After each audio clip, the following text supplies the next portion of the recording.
Hello student, welcome again in SJPS online classes. Today we discuss chapter 2nd, basic accounting term.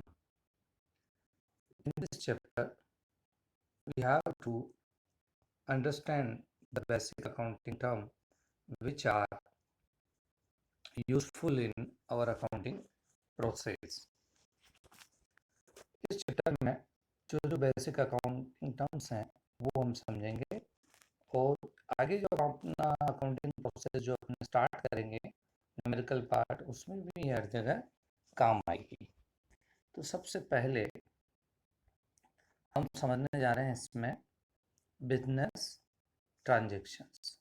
Business transactions क्या होते हैं वो हम discuss कर रहे हैं। The term business transaction refer to the financial transaction entered into or between two parties. It involves exchange of goods or services for a monetary consideration.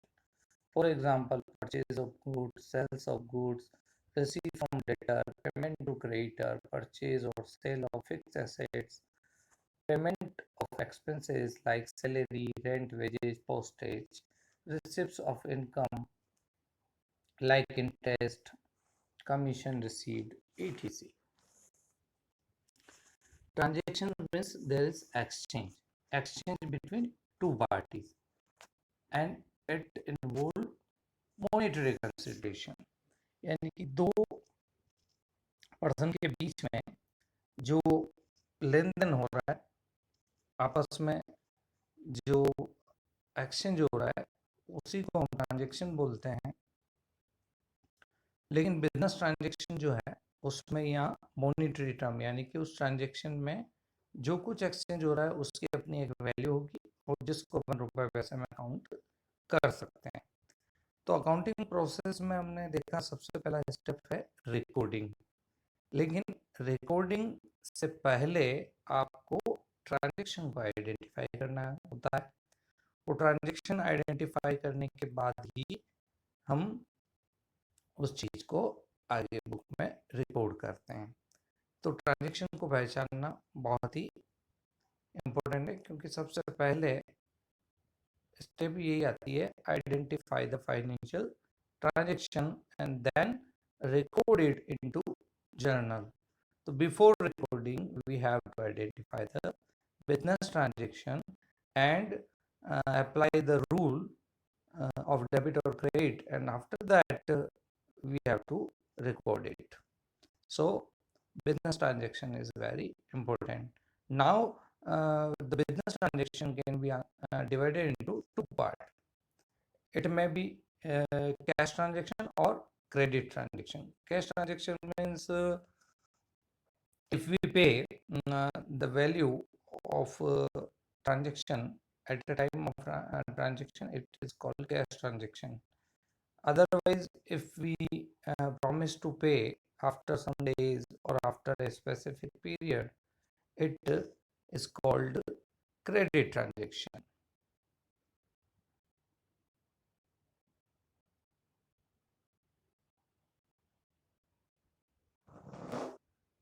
Transaction may be cash transaction or it may be credit transaction. Cash transaction when the amount of transaction is paid or received at the time of transaction itself, it is cash transaction. And credit transaction when the amount of transaction is paid or received after the expiry of agreed period of time, it is called cash transaction.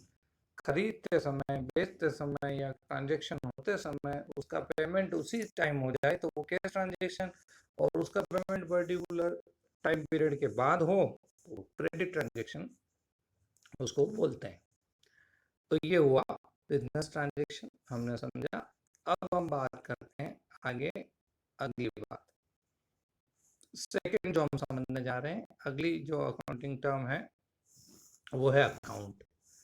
तो अभी हमने जैसा समझा कि business transaction अपन identify करते हैं, फिर book में अपन उसको रिकॉर्ड करते हैं।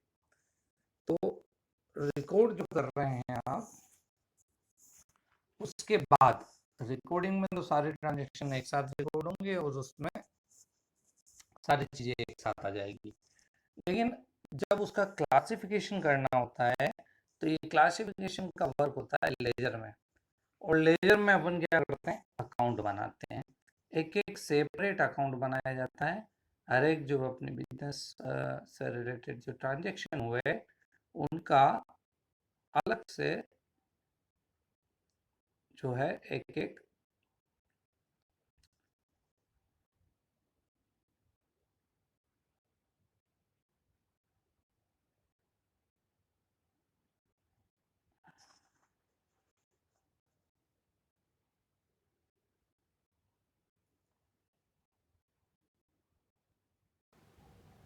तो हम समझते हैं कि अकाउंट जो है वो क्या होता है, उसका फॉर्मेट कैसा होता है, वो हम समझेंगे अगले अपने बेसिक अकाउंटिंग में। An accounting is a record of all business transactions preparing to an individual firm or item in a chronological order. Thus, open separate account for each individual firm, assets, expenses, income, etc. in a ledger like capital account, RAM account, purchase account, furniture account, bank account, etc.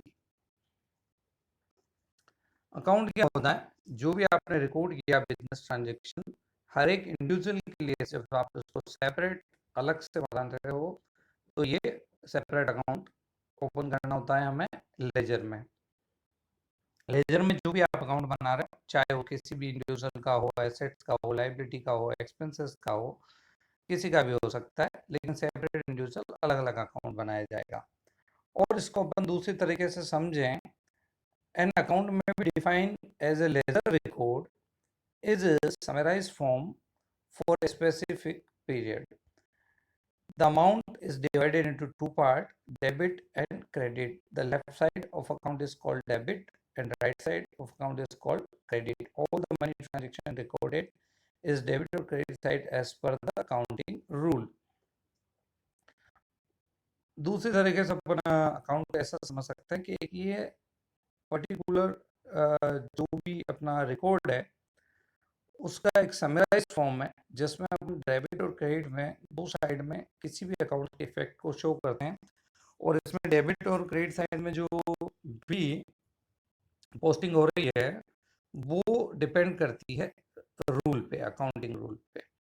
तो हम देख सकते हैं इसका format जो है account का किस टाइप का होता है। ये एक अकाउंट का फॉर्मेट है। इस फॉर्मेट को आप देख सकते हैं कि यहाँ पे तो अकाउंट का नाम आ जाएगा। जैसे अपन बना रहे हैं राम का अकाउंट बना रहे हैं तो राम्स अकाउंट या furniture account, purchase account, sales account, जो भी उसका नाम है वो अकाउंट का यहाँ पे आ जाता है। फिर ये पूरा साइड जो है, ये पूरा साइड है डेबिट साइड, ये पूरा साइड डेबिट साइड कहलाता है। और ये जो पूरा साइड है वो पूरा साइड क्रेडिट कहलाता है। ठीक है, अब इसमें डेबिट साइड में भी वही कॉलम होते हैं, डेट, पर्टिकुलर, जेएफ, अमाउंट। और क्रेडिट साइड में भी same column, date, particular, JF, amount. तो ये डेबिट और क्रेडिट साइड हुआ। अब इसमें एंट्री जो भी हो रही है वो डिपेंड करती है अकाउंटिंग रूल पे, वो हम आगे समझेंगे। तो फिलहाल हमने समझा कि अकाउंट एक जो फॉर्म है वो एक तरह से क्लासिफाइड मोड में हर एक अकाउंट को सेपरेट अलग अलग शो करते हैं अपन। और यहाँ अकाउंट में जो भी एंट्री होगी वो क्रोनोलॉजिकल यानी कि डेट वाइज होगी। इसमें डेट आ जाती है फर्स्ट कॉलम में, सेकंड में पर्टिकुलर में हम डिटेल देंगे, और जेएफ का मतलब यहाँ पे जनरल फुली होता है, और अमाउंट में उसका अमाउंट आ जाता है ट्रांजेक्शन की जो भी वैल्यू हो। तो ये हुआ अकाउंट। अब हम समझते हैं अगला कैपिटल। कैपिटल क्या होती है? In short, capital means whatever invested by owner into business. Business में ओनर यानी कि बिजनेस का जो स्वामी होता है या मालिक होता है, वो बिजनेस में जो कुछ भी लगा रहा है, जो कुछ भी उसमें इन्वेस्ट कर रहा है, वो कैपिटल कहलाती है। इसको और अपन समझते हैं डिटेल में। Capital refers to amount invested by proprietor in the business. It may be in form of cash और assets. In money form, it is liability of the business entity to its owner. It is also termed as internal liability or owner's equity or proprietor fund or net worth. Capital का मतलब है कि proprietor यानी कि business का मालिक जो कुछ भी बिजनेस में लगा रहा है, चाहे वो कैश फॉर्म में हो या किसी एसेट्स की फॉर्म में हो, ये एक तरह से बिजनेस के लिए लाइबिलिटी है, लेकिन लाइबिलिटी कौन सी? इंटरनल लाइबिलिटी है। लाइबिलिटी का मतलब ये है कि यहाँ पे बिजनेस और ओनर दोनों को अलग अलग मानते हैं, और ओनर जो पैसा बिजनेस में लगा रहा है वो बिजनेस के लिए एक तरह से क्या हो गई? लाइबिलिटी हो गई। लाइबिलिटी कैसे? जैसे मान लीजिए पर्टिकुलर एक्स ओनर ने ए बिजनेस में पैसा लगाया, तो एक्स जो ओनर है वो ए को एक तरह से पैसा दे रहा है, तो ए की लाइबिलिटी है कि वो पैसा उस बिजनेस के ओनर को वापस लौटाना है। ठीक है, अब इसको हम इंटरनल लाइबिलिटी बोलते हैं। इसके अलावा इसको ओनर्स इक्विटी के नाम से भी जाना जाता है, कैपिटल को ओनर्स इक्विटी भी बोला जाता है, या इसको प्रोप्राइटर फंड या नेटवर्थ भी बोलते हैं। तो एक तरह से ये ओनर का क्लेम है जो फर्म की बिजनेस के एसेट्स पे उसका चार्ज कि जो पैसा उसने लगाया है वो उसको बिजनेस से लेना है। Owner's equity refers to owner claim in the assets of the business. It is excess of assets or outside liability. जो भी बाहर की लाइबिलिटी है उसके ऊपर जो एसेट्स का एक्सेस है उसको भी कैपिटल कहा जाता है, यानी कि उसको अकाउंटिंग इक्वेशन से भी अपन समझेंगे जो आगे आएगा चैप्टर उसमें, जिसमें होता है assets is equal to liabilities plus capital. तो कैपिटल जो है वो अपन फाइंड आउट कर सकते हैं।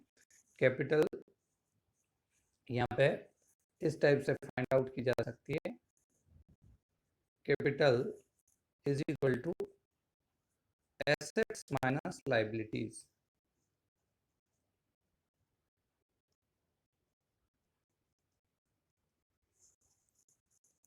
तो ये समझा हमने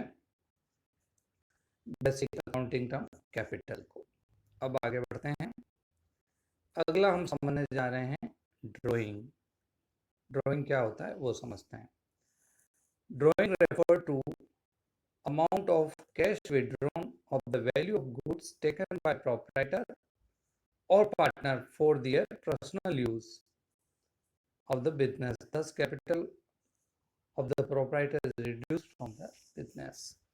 ड्राइंग का मतलब होता है जो भी बिजनेस का ओनर है, चाहे अपन सिंपल बिजनेस है तो प्रोप्राइटर होगा, पार्टनरशिप फॉर्म है तो उसके जो पार्टनर है वो बिजनेस का ओनर होंगे। ड्राइंग का मतलब है ओनर बिजनेस में से जो कुछ भी निकाल रहा है, चाहे वो पैसा हो या गुड्स हो। तो एक शॉर्ट में हम कह सकते हैं whatever withdrawn by owner is known as drawing. या अभी जो हमने समझा, drawing refer to the amount of cash withdrawn और value of the goods taken by proprietor for personal use. Personal use के लिए जो भी पैसा या गुड्स या कुछ भी बिजनेस से निकालता है तो वो कहलाता है ड्राइंग। अभी हमने जस्ट पहले समझा कि जो कुछ ओनर इन्वेस्ट करता है उसको कैपिटल बोलते हैं, और जो कुछ बिजनेस से वापस निकाल रहा है उसको ड्राइंग बोलते हैं। तो ड्राइंग जो है वो हमारी कैपिटल को रिड्यूस करता है, कम करता है। तो ये हुआ ड्राइंग। अब हम बढ़ते हैं आगे, लायबिलिटी। लायबिलिटी क्या होती है? लायबिलिटी एक तरह से हमारा ओब्लिगेशन है, हमारा एक तरह से कर्जा है जो हमको चुकाना है।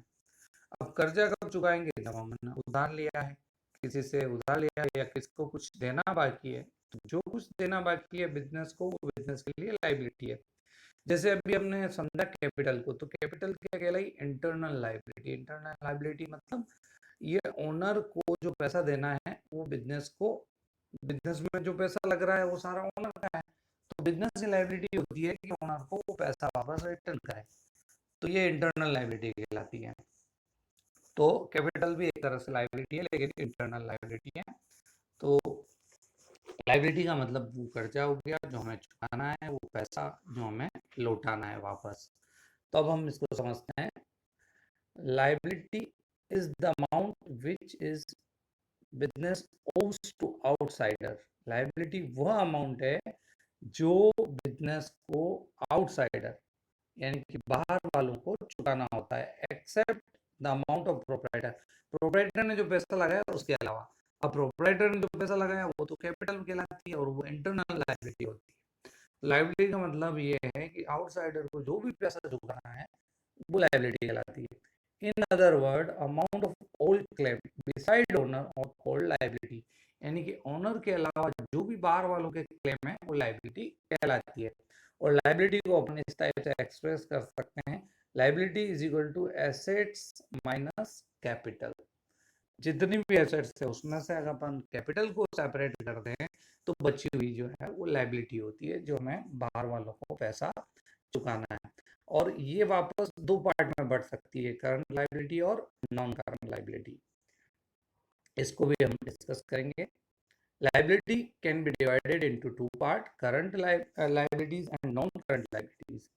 Now, current liabilities or short-term liabilities are those liabilities which are payable within a year or within an operating cycle, whichever is more. It includes creditor, bills payable, bank overdraft, short-term loan, outstanding expenses, etc. ऐसी liabilities जो अपने को short period में वापस चुकानी है, जो 12 महीने हो सकता है, विद इन 1 ईयर, या कोई एक ऑपरेटिंग साइकिल। ऑपरेटिंग साइकिल क्या होता है बिजनेस का? बिजनेस को जो आप ऑपरेट कर रहे हैं उसमें खरीद रहे हैं, बेच रहे हैं, है ना? तो ऑपरेटिंग साइकिल एक तरह से टाइम है between acquisition of assets, processing and its realisation in case. किसी भी एसेट्स को जो अपन एक्वायर करते हैं, जैसे अपन ने गुड्स खरीदी और उस गुड्स को खरीद कर अपन बेचेंगे, बेचने से हमें पैसा मिलेगा। तो किसी भी चीज जिसको अपन ने खरीदा है और उसको वापस कैश में कन्वर्ट होने में जितना टाइम लगता है उसको ऑपरेटिंग साइकिल बोलते हैं। तो कुल मिला के एक ऑपरेटिंग साइकिल या 12 मंथ, दोनों में से जो भी ज्यादा हो, उस टाइम पीरियड में जो हमें लाइबिलिटी चुकानी होती है, जिसका पैसा हमें पेमेंट करना होता है, वो हमारे लिए करंट लाइबिलिटी कहलाता है। वापस अपन इसको एक शॉर्ट में जो है समझ लेते हैं कि करंट लाइबिलिटीज और short term liabilities are those liabilities which are payable within a year or within operating cycle, whichever is more. It include creditor. इसमें क्रेडिटर इंक्लूड होते हैं। क्रेडिटर क्या होते हैं ये भी अपन एक टर्म है जो आगे समझेंगे। क्रेडिटर जो अपन गुड्स उधार खरीदते हैं उनको जो पैसा चुकाना है। बिल्स पेबल क्या होते हैं? बैंक ओवरड्राफ्ट, जो बैंक से हमने एक्स्ट्रा विड्रॉ कर लिया। Short term loan, outstanding expenses, मतलब जो भी खर्चे हो गए लेकिन उनको दिया नहीं है अपन ने। तो ये सारे अपन वापस भी समझेंगे आगे, बिजनेस टर्म आएंगे। ये एग्जांपल हैं करंट लाइबिलिटीज के। अब अपन बात करते हैं non current liability. Non current liabilities क्या होती है? Non current liabilities have been defined in a negative sense. Negative sense में अपन नॉन करंट लाइबिलिटीज को इनडायरेक्टली ऐसे भी कह सकते हैं कि जो करंट लाइबिलिटी नहीं है वो सब नॉन करंट लाइबिलिटी है। Non current liabilities are those liabilities which are not a current liability. लेकिन ये अपने आप में पूरा डिफाइन नहीं हुआ, तो इसको अपन और डिटेल में देखते हैं। In short, liability payable after a long period of time or after 12 months or operating cycle, whichever is more, are term as a non-current liability or long-term liability. ऐसी liability जो हमें एक operating cycle या 12 महीने से ज़्यादा समय के बाद लौटानी है, तो ये हमारे लिए non-current liabilities होती है। It include debenture, long-term loan, mortgage loan, long term advances, term loan, etc. ये सारी चीजें हैं जो हमें वापस लौटाना होता है। तो ये हुआ लाइबिलिटीज। अब अपन समझते हैं अगला एसेट्स क्या होती है। एसेट्स। अब बिजनेस में जो कुछ अपन हमारे रिसोर्सेज हैं जितने भी, चाहे वो गुड्स हो, स्टॉक हो, फर्नीचर हो, लैंड हो, बिल्डिंग हो, बिजनेस में जो कुछ अपना रिसोर्सेज है, चाहे वो कैश फॉर्म में हो या कैश फॉर्म में नहीं हो, वो सब एसेट्स कहलाता है। तो हम एसेट्स को समझने जा रहे हैं। Assets are economic resources of an individual or organization that can be usefully expressed in terms of money. Thus, land, building, plant, machinery, furniture, stock, cash and bank balance, debtor, receivable, all are assets. जो भी हमारे business के resources हैं, वो जिसको अपन रुपए पैसे में काउंट कर सकते हैं, वो सारे के सारे बिजनेस के लिए एसेट्स कहलाते हैं। अब एसेट्स में जैसे कुछ भी हो सकता है, लैंड हो सकती है, बिल्डिंग हो सकता है, स्टॉक हो सकता है, machine, furniture, cash, bank balance, debtor. Debtor किसको बोलते हैं वो भी एक अकाउंटिंग टर्म है जो आगे आपने को समझ में आएगी। इसी चैप्टर में हम आगे और डिस्कस करेंगे। आज हम 5 या 6 ये जो अकाउंटिंग टर्म डिस्कस करी है। अब एसेट्स वापस जो कंपनी एक्ट होता है उसके अकॉर्डिंग करंट एसेट्स और नॉन करंट एसेट्स में डिवाइड की जाती है। Assets have been classified into current assets and non-current assets for the first time in revised Schedule 6 of the Company Act 1956 in 2011 and thereafter adopted in Schedule 3rd of Company Act 2013. Accordingly, this item will be defined. First time जो company act 1956 है उसमें इसको divide किया गया था current assets और non current assets में। उसके बाद इसमें चेंज हुआ तो कंपनी एक्ट 2013 की जो शेड्यूल 3 है उसमें करंट एसेट्स और नॉन करंट एसेट्स को अलग अलग से समझाया गया है। या हम समझते हैं क्या होती है current assets. Current assets are those assets which are likely to be converted into cash within a period of 1 year or within a operating cycle whichever is more। एक ऑपरेटिंग साइकिल में या 12 मंथ का जो period है 1 year का, उसके अंदर अंदर जो एसेट्स कैश में कन्वर्ट होने की या तो हो जाती है कन्वर्ट या कन्वर्ट होने की पॉसिबिलिटी रहती है, तो उसको अपन करंट एसेट्स कहते हैं। यानी कि जो आसानी से जल्दी से कैश में कन्वर्ट हो जाए, शॉर्ट पीरियड में कैश में कन्वर्ट हो जाए, उसको अपन करंट एसेट्स बोलते हैं। अब यहाँ पे करंट एसेट्स में एग्जांपल दिए हैं। कैश है, कैश ऑलरेडी कैश फॉर्म में होता है। बैंक बैलेंस यानी कि बैंक से अपन कभी भी पैसा निकाल सकते हैं। डेटर जिससे हम पैसा मांगते हैं, जिसको अपन ने उधार बेचा होता है ना, उसको डेटर बोलते हैं। तो डेटर से हम पैसा रिकवर कर सकते हैं 10 दिन, 15 दिन, 1 महीना, 2 महीना, ज़्यादा 1 साल में उससे पैसा वापस आ जाता है। इसलिए इन सबको क्या कहा जाता है करंट एसेट्स। तो शॉर्ट में हम कह सकते हैं current assets are those current which converted within cash in a operating cycle or period of 1 year। अब अपन दूसरी बात करते हैं नॉन करंट एसेट्स की। तो नेगेटिव फॉर्म में तो जो करंट एसेट्स नहीं है उसको नॉन करंट एसेट्स बोलते हैं। Non current assets are again defined in negative sense. Assets which are not current assets called non-current assets। Fixed assets, non-current investment, ये इसके एग्जाम्पल है। तो कुल मिला के इसको अपन ब्रॉड टर्म में भी देखें तो इसको ऐसे भी डिफाइन किया जा सकता है कि non current assets are those assets which are likely to be converted into cash after a period of 1 year or a operating cycle whichever is more। अब इसमें जो एग्जांपल हैं नॉन करंट एसेट्स के, उसमें है fix assets, non current investment. अब उसमें हम समझने जा रहे हैं पहले फिक्स एसेट्स क्या होती है। Fix assets are those assets which are purchased in the business with view of produce goods or provide service and they are not meant to resale।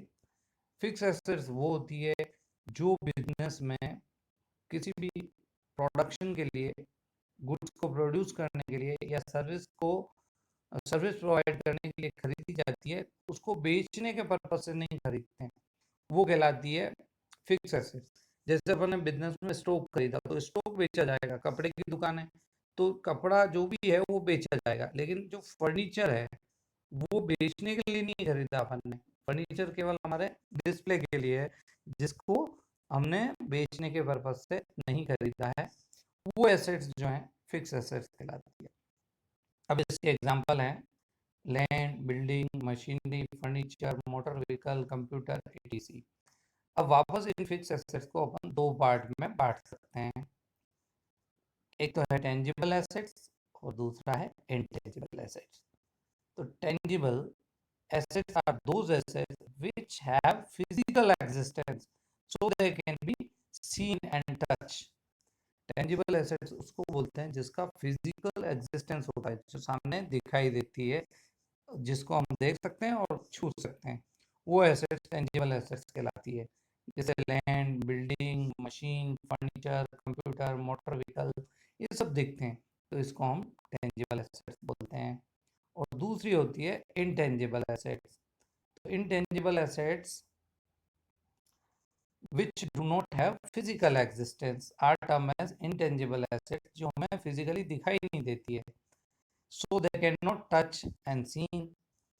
इसके एग्जांपल हैं गुडविल, गुडविल बिजनेस की होती है लेकिन दिखाई नहीं देती है, patent, trademark, branding, computer software, copyright, ये सारी चीजें जो हैं हमें दिखाई नहीं देती है लेकिन बिजनेस के लिए एसेट्स होती है, ये इंटेंजिबल एसेट्स कहलाती है। और इंटेंजिबल एसेट भी बिजनेस के लिए उतनी ही वैल्यूएबल है। तो ये कुछ बेसिक टर्म हमने सीखी, इसमें अभी कंप्लीट नहीं हुआ, और भी आगे बहुत सारे बिजनेस टर्म है, उसको हम और डिस्कस करेंगे। आज के लिए ये आप एक बार से वापस रिवाइज करेंगे। Thank you.